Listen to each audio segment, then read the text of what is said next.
Can I ask one thing? When we talk about liberals,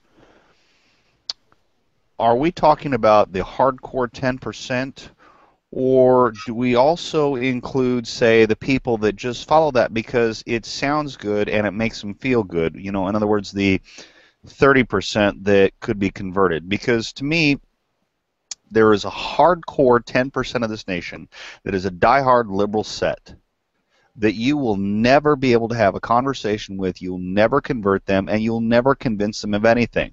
They're absolutely convinced that conservatives are Satan and a few other things, and that we should be exterminated or something close to it. And I really don't see those as the people that I wish to engage or the people that I wish to uh, uh, convert or really anything else. I see it as the middle ground, the people that you start with, the people that you start with the lowest hanging fruit and you work your way up. So you start with the people that are centrist. And when they see that you're doing what you're doing, they come over to your side. And when more and more centrist people sway your way, then the liberals say, well, wait a minute, what is it about these guys that are swaying the centrists? And then they stop and they start to listen. So you pick away at the people that are most uh, apt to listen to what you have to say and listen and actually look at your example, and then you slowly work your way into the 30% or so of liberals that you can actually engage in conversation. That to me is the key. And that to me is where you make your inroads, because the top 10% you just really can't. And so I want to ask that question, having defined it, where do you see the engagement at? Because when we say liberals, I really feel like there's two types there, those that can be and those that can't. And so I want to ask that, because I really am not going to engage that 10% because they're just unreasonable. Period. I love engaging that 10% Me too. because they're unreasonable.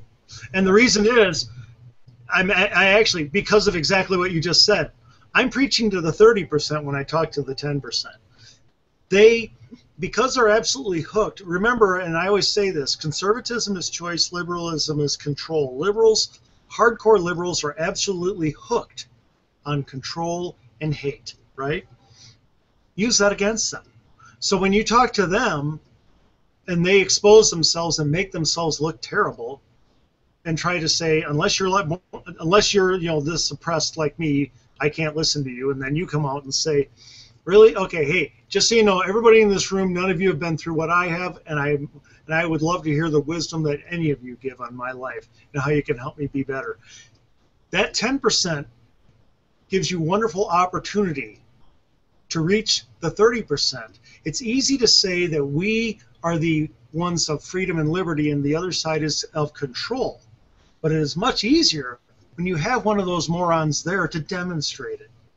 Yes, but I'm happy. I'm happy when I get engaged in those kinds of discussions.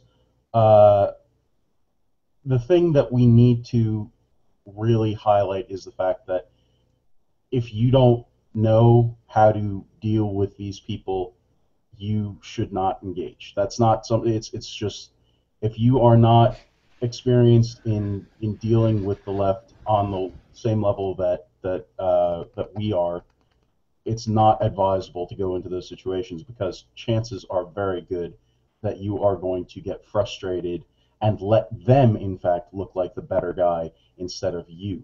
So it's very if you are not going to put a lot of effort into making uh, fools out of the hardcore leftists, don't try, because it's not going to end well, and it's just going to leave you frustrated and upset.